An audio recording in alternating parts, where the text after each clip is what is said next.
Texas's housing boom created an unstoppable frenzy, 540,000 newcomers, record prices soaring above $385,000, and a governor eager to claim credit for building a paradise. But in 2025, as buyers flooded out and housing contracts collapsed overnight, it wasn't just the market that cracked, it was the governor's composure. Now, with unprecedented winter storms threatening to shatter what's left, hundreds of millions in home values and thousands of livelihoods are on the line. Why did Texas's hottest dream turn into a nightmare almost no one saw coming? The real unraveling starts right here. The Great Migration. Sun, wide open spaces, and a line of moving vans stretching across I-35. In 2021, Texas became the finish line for America's restless millions. Families, retirees, remote workers, and investors, all chasing no state income tax and a promise of freedom. The numbers told the story. Texas's population surged by more than 380,000 that year, with Austin alone adding over 35,000 new residents. Houston and Dallas-Fort Worth, always magnets for corporate relocations, saw steady gains from California and New York, even as some longtime locals packed up for Tennessee or Florida. For every U-Haul rolling in from San Francisco or Chicago, another home went off the market. Developers hustled to break ground on new subdivisions, but demand outpaced supply at every turn. Listings vanished within days. Bidding wars erupted over three-bedroom homes, with hill country glimpses and cash offers started to crowd out first-time buyers. In some neighborhoods, the total number of homes for sale dropped by half in less than 12 months. By the end of 2021, the state's population topped 30 million, a record high. Austin's airport buzzed with new arrivals, while moving companies struggled to keep up with the flood of inbound shipments. Travis County schools added portable classrooms to accommodate the influx. Restaurants hired in droves, and even the smallest strip malls found themselves with full parking lots. This migration wasn't just about numbers. It reshaped the local economy. Real estate agents juggled dozens of clients at once. Contractors and tradespeople fielded months-long backlogs. Grocery stores expanded their hours, and traffic on I-35 slowed to a crawl during rush hour. For the first time in decades, Texas's housing demand felt limitless. Behind every closed sale, a new story began. Tech workers setting up home offices with hill country views, retirees finally trading state taxes for freedom, and investors betting that the boom would last. All of it fueled by the simple math of more people chasing fewer homes. The pressure built and prices started to climb, setting the stage for a market where expectations and anxieties would soon outpace even the wildest projections. Beat prices and Abbott's victory lap. By the close of 2024, the Texas housing market looked unstoppable. Median sale prices soared past $385,000, a 22% jump from the year before, outpacing wage growth, inflation, and even the most bullish forecasts from national analysts. In Austin's Westlake Hills, the average three-bedroom home, once a $450,000 starter home, now fetched over $850,000. Bidding wars erupted before listings even hit the MLS. Agents fielded calls from venture capital funds and overseas buyers wiring deposits sight unseen. Some neighborhoods posted wait lists longer than the amenities list. In Plano, a home that closed at $650,000 in 2022 resold for $1.1 million just 18 months later. The frenzy drew national headlines. Morning shows broadcast live from lakefront properties, touting the region as the last great boomtown. Governor Abbott, never far from a ribbon cutting, presided over photo ops at new master plan communities, touting record job growth and home values as proof that Texas had cracked the code. Developers paid for billboard campaigns and sponsored influencer tours, promising buyers a slice of the Texas dream with every closing. Billboards along I-10 read, "Your Texas dream awaits, but not for long." On the ground, the numbers told a story of excess. Cash offers accounted for nearly half of all home sales in Travis County. By December, investors snapped up entire subdivisions planning to flip houses before the landscaping was complete. In Frisco, more than 70% of new listings sold above asking, with escalation clauses pushing final prices higher by the week. Local buyers locked out by soaring costs watched as out-of-state money drove up values and shrank inventory to record lows. The press called it a gold rush. But for every headline about a record sale, there were whispers of risk. Debt-to-income ratios stretched thin, appraisals lagging behind contract prices, and a growing reliance on adjustable rate loans to make deals pencil out. Still, the party rolled on. Open houses drew crowds that spilled into the street, and even the governor's social feeds brimmed with images of ceremonial shovels and congratulatory handshakes. For a moment, it felt like the boom would never end. The insurance exodus.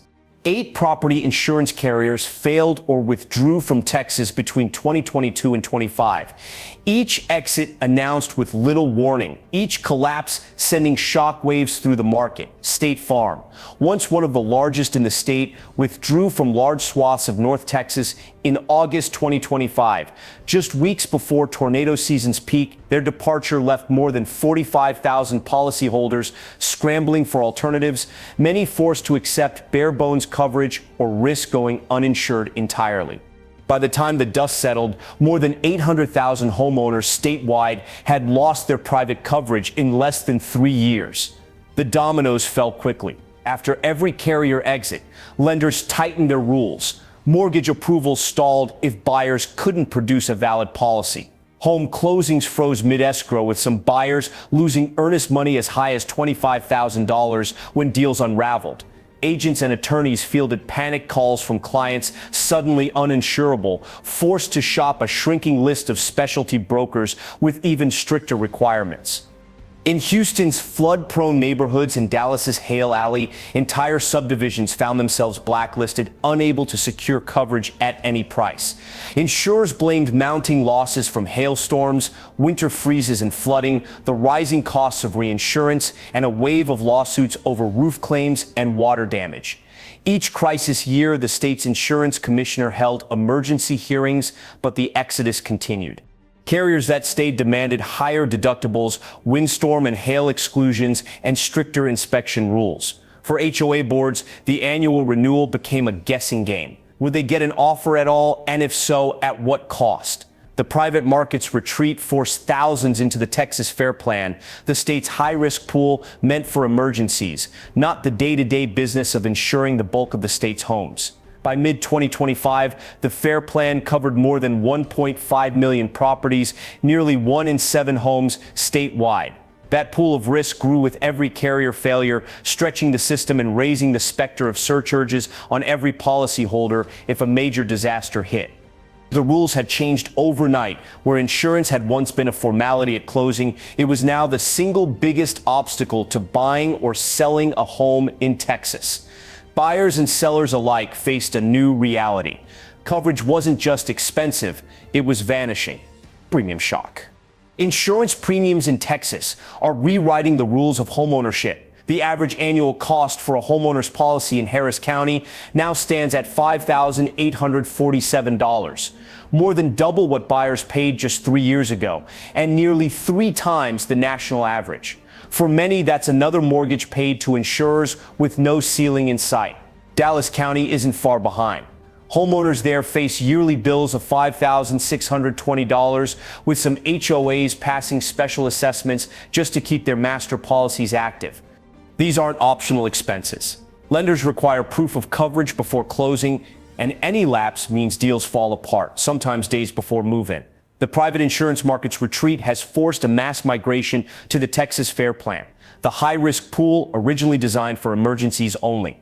By mid-2025, the Fair Plan covered over 1.5 million homes, nearly 1 in 7 across Texas. That pool grows with every carrier exit, stretching resources and raising the risk that a single major disaster could trigger surcharges for every policyholder in the state, not just those in the Fair Plan. For buyers, the math is brutal. Premiums now swallow a larger share of the monthly payment than property taxes in many neighborhoods. HOAs already squeezed by new infrastructure mandates pass rising insurance costs directly to residents. Special assessments of $3,000, $8,000 or more have become routine, with some owners forced to sell rather than pay. The pain isn't limited to the closing table. Each renewal season brings fresh sticker shock. and every severe weather forecast sends rates higher. Some neighborhoods, especially older ones in flood zones or hail corridors, can't find coverage at any price. Their homes sit unsold even as inventory piles up across the major metros. Mortgage math gone wrong. Mortgage math has turned brutal across Texas. A 30-year fixed loan on a median-priced home now runs over $2,400 a month, double what buyers faced just 3 years ago. That extra $1,200 isn't a rounding error. It's the difference between qualifying for a starter home and getting locked out entirely. For first-time buyers, the dream of homeownership has shifted from difficult to near impossible. In Austin, a young couple earning the county's median household income now spends more than half their take-home pay just to cover principal and interest before property taxes, insurance, or HOA fees even enter the equation. Rates above 7% have become the new normal. Lenders require higher down payments, stricter debt-to-income ratios, and airtight documentation. Buyers who stretched for a pre-approval in 2022 are now told their budget buys far less. Many have watched their purchasing power evaporate with every Fed rate hike, each new insurance premium, and every special assessment tacked on to monthly costs. For a home once listed at $385,000, a buyer putting 20% down faces a monthly payment nearly $900 higher than in 2021, erasing the advantage of lower prices and pushing families to the sidelines. The squeeze is everywhere. Teachers, nurses, and small business owners, once the backbone of the local market, now priced out of neighborhoods they've called home for years. Some turn to adjustable rate mortgages, hoping for future relief, but most simply wait, rent, or look elsewhere. Agents report open houses filled with hopeful faces, but fewer offers. Pre-approval letters expire before buyers can find a home they can afford. Inventory crisis. Nearly 52,000 homes now sit unsold across Houston, Dallas-Fort Worth, Austin, and San Antonio, a 73% surge from last year. The math is simple and brutal. 2 months ago, sellers could expect a signed contract within 2 weeks. Now, the average listing lingers for 75 days, with some neighborhoods showing row after row of empty driveways. The market is flooded, but buyers are scarce and skittish. Each new listing is another plea for attention in a sea of price cuts and incentives. For agents, the mood has shifted from frantic optimism to quiet anxiety. Open houses draw more lookers than bidders, and every conversation turns to insurance quotes and property tax bills. Pending deals fall apart at the last minute, sometimes over a missing windstorm certificate, sometimes because a lender refuses to fund a loan on a property flagged for foundation issues. In Plano, more than 1 in 4 contracts was canceled in July, the highest rate in the state. Buyers who stretch to make an offer face a gauntlet of hurdles. Earnest money deposits, once a safe bet, now vanish overnight if a deal collapses. Winter Storm Marcus, the breaking point. February 3rd, 2025, the National Weather Service's 5 a.m. advisory flashes across every agent's phone. Marcus, an unprecedented winter storm system with ice accumulations expected to exceed 2 inches. The storm's path points straight at Dallas-Fort Worth and extends south to Austin. Within an hour, inboxes fill with subject lines: contract on hold, buyer requesting extension, earnest money release needed. By mid-morning, the calls start coming in waves. Jennifer Martinez, a top producer in Plano, watches as her pending sales dashboard bleeds red. 28 deals under contract at sunrise. By noon, more than half are canceled or stalled.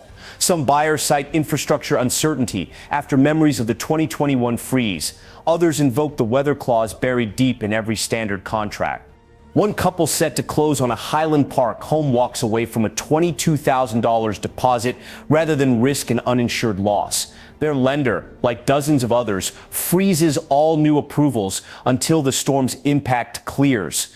Developers feel the sting instantly. Toll Brothers, with 6 communities in active pre-sale, reports a 55% wipeout in new contracts.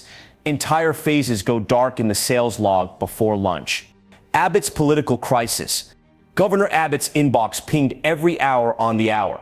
Subject lines stacked with urgent requests, directives, and replies from a dozen state agencies. As Winter Storm Marcus's forecast solidified over North Texas, the governor's office pushed for immediate action, pressing the Texas Department of Insurance to fast-track emergency coverage and guarantee temporary policies for any stalled closing.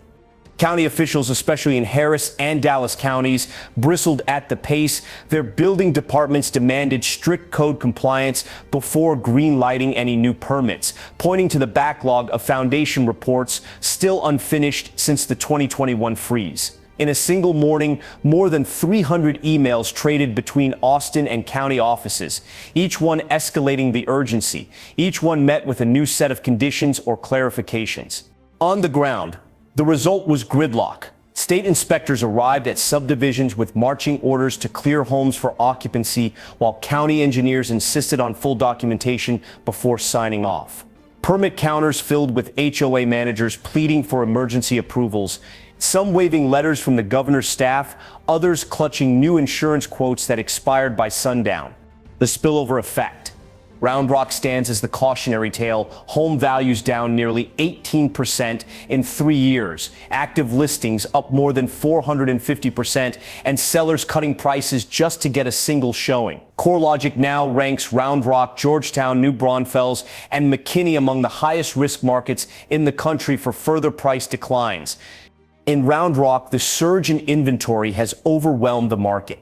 What was once a seller's playground now feels like a liquidation sale, with agents reporting entire subdivisions sitting idle for months. It isn't just local owners feeling the pain. Out-of-state investors, once eager to snap up Texas homes, are shifting their attention elsewhere.